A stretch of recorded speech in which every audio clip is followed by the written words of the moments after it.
Okay, guys, I'm back. It is a beautiful day. Yes, it is. I kind of left y'all hanging. I seen somebody call it a cliffhanger with my story part 1. That's okay. Gave you some time to think about it. But anyway, here we are on part 2, and I left off with God had saved me and delivered me from drugs and alcohol. And now I am saved, okay?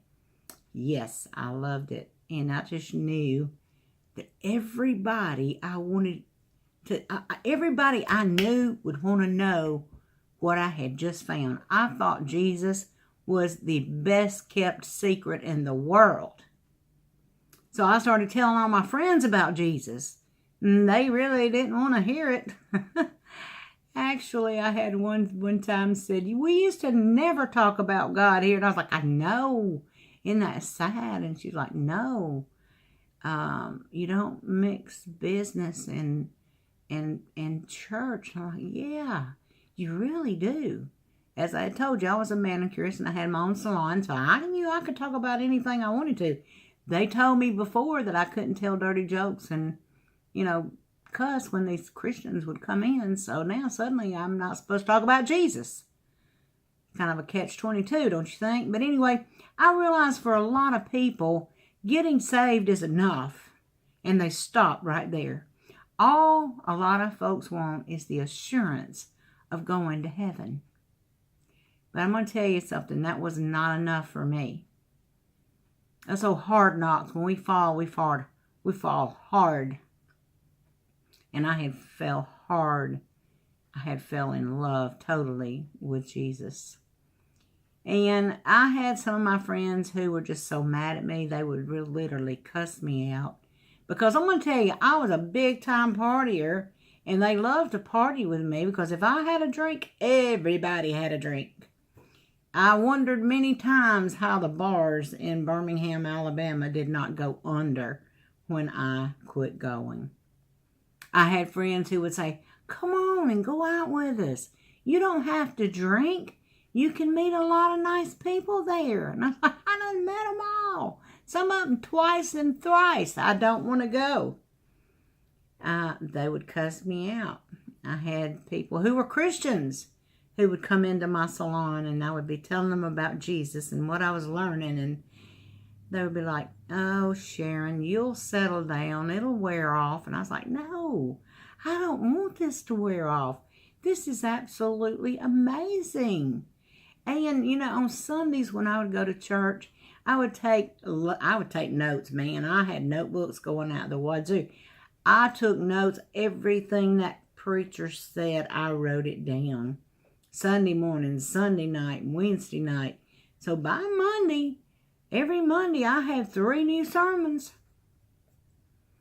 And I'd start preaching them to every person that came in over and over and over. And I'm sure some of my coworkers thought I was like a broken record because I was preaching the sermons that I heard on Sunday morning and Sunday night and Wednesday night.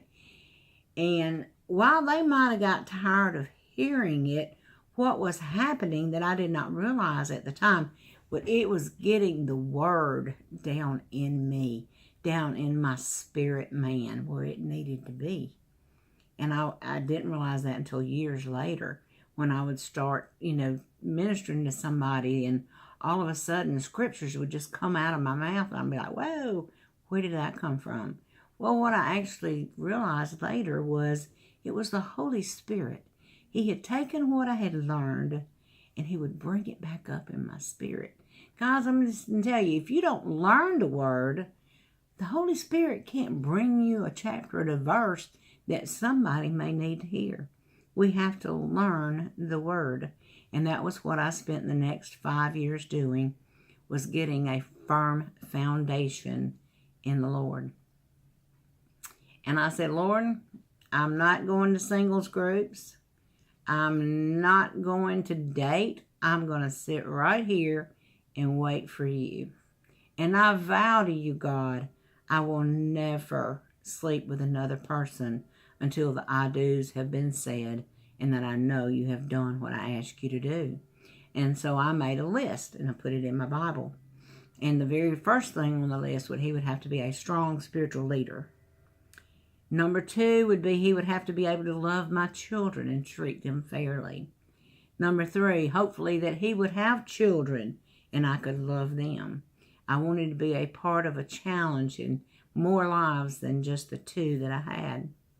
So I carried that list with me for 5 years in my Bible, and I would read it out to him every once in a while. And when I was studying my Bible, I would move that list in my Bible from page to page. And I was growing and I was learning. And so there was a lady who came to me and asked me if I would help her start a singles group. And I was like, no, sorry, I don't do singles groups. She was like, I was told you would say that. She said, but I was also told that you like to talk. Well, yeah, and that you like to speak. And I said, yeah, if you're talking about let me preach, now I'm all about that because I love to talk about Jesus. She said, if I get it together, will you come and speak to the group? I said, sure, that I can do. So she got it together. We met at a Shawnee's in the big back dining room. There was probably 30 or 40 people there. This girl was there with her boyfriend and just lots, not really anybody that I knew, but people that I kind of knew of. But that was okay because all I wanted to talk about was Jesus. And I'll never forget what I spoke on that night was on the joy of the Lord, because I truly had found the joy of the Lord. And at the end, I told him, I said, guys, I know what it's like to be single. I know what it's like to be a divorcee. I'm the only divorcee in my church. And I do know that it can get lonesome. As a matter of fact, I went to my pastor and I said, okay, where does the divorcee, the single divorcee, fit into the church? And he was like, Sharon, I don't know. Well, you don't fit in with the single people because you don't have children. You don't fit in with the married people because you don't have a spouse. So where do you fit? He said, I don't know, but I do know this. If you will stay faithful to him, he will be faithful to you. I'm like, okay, I intended to do that anyway. So anyway, time passed and I would see one of the husbands at church just slip his arm around his wife's shoulders. And I think, yeah, God, I'm getting ready for that.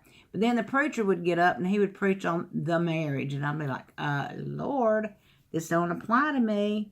And he would say, write it down. I'm trying to teach you something. And I thought, okay, well, clearly I didn't have a real good grip on what it was supposed to be like before. So, yeah, I write it down.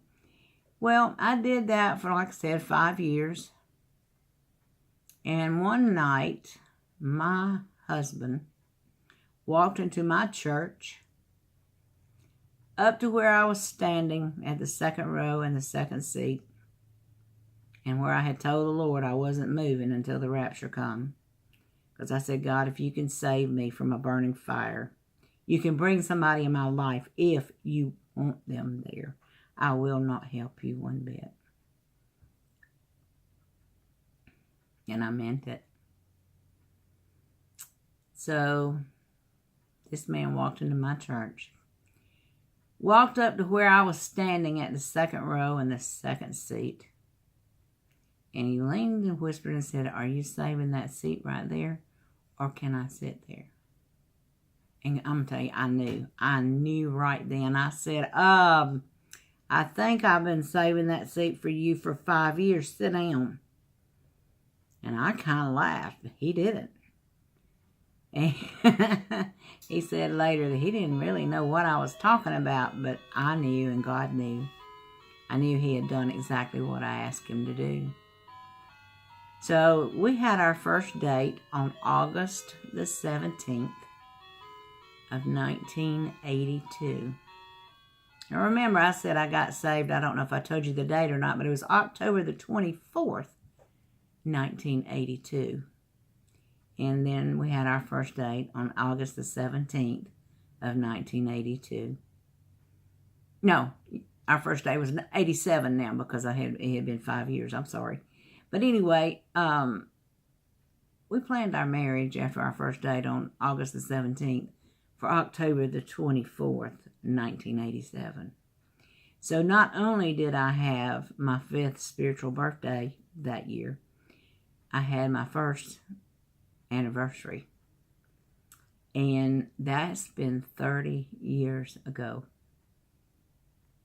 since I was married, and 35 years ago since I was saved. And every day is a fresh new day with Him. And I want to tell you just a little quick story, and then I'm going to end this video. And that is, about a year and a half ago, one morning my husband and I both woke up at 3:33 a.m. Okay. He gets up and goes to the bathroom, and I get up and come to my office.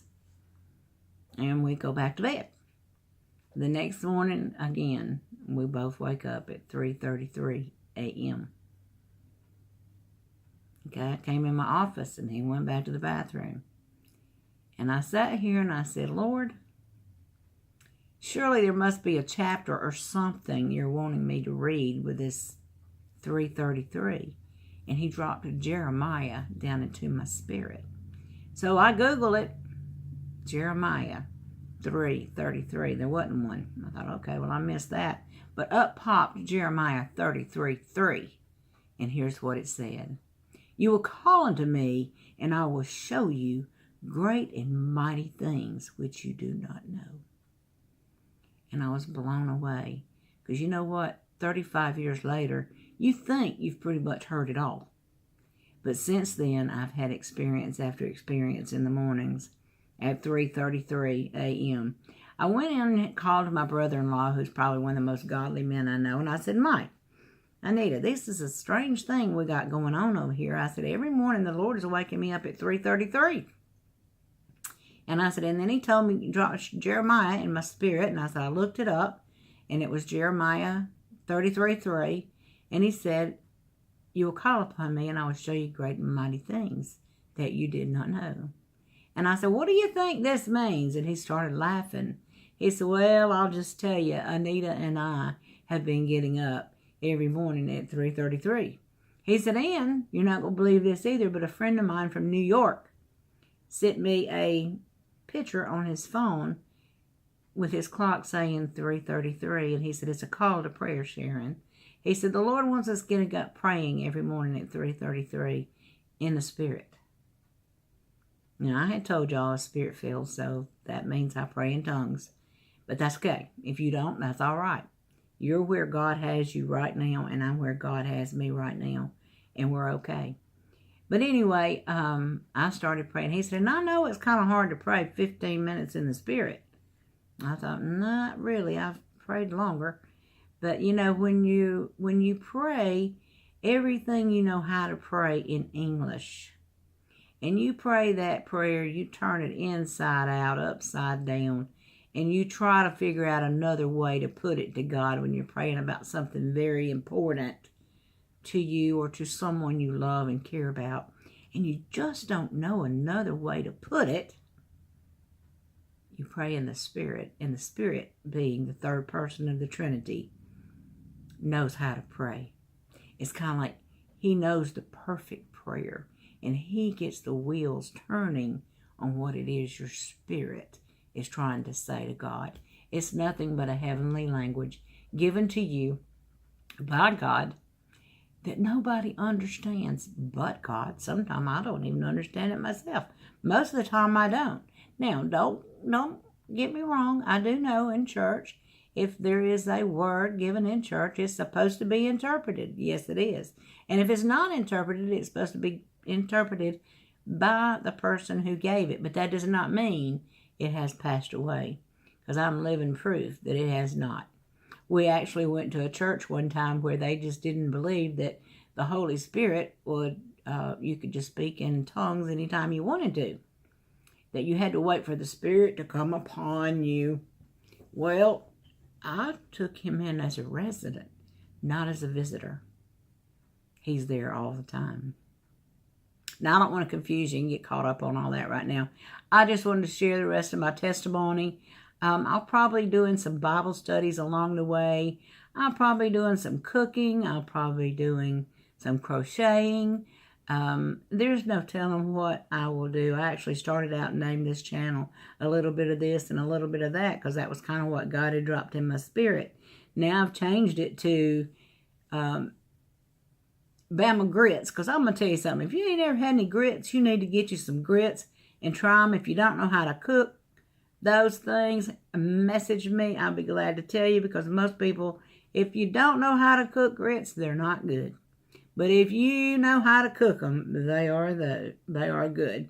But if you would, please like and subscribe.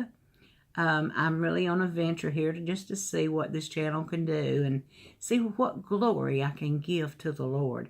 This is not about sharing. This is not about Bama, and it's not about grits. I realize we got a fantastic football team here. It is not about that. We got some good Southern cooking going on in Alabama. It is not about that. This entire vlog, I think that's what they call these, we're vlogging, is about Jesus and what I want to share with you and what I've learned about him in the past 35 years. Now, have a blessed day. Subscribe and like. Let's be a blessing to one another. Please leave comments below so I'll know somebody's watching.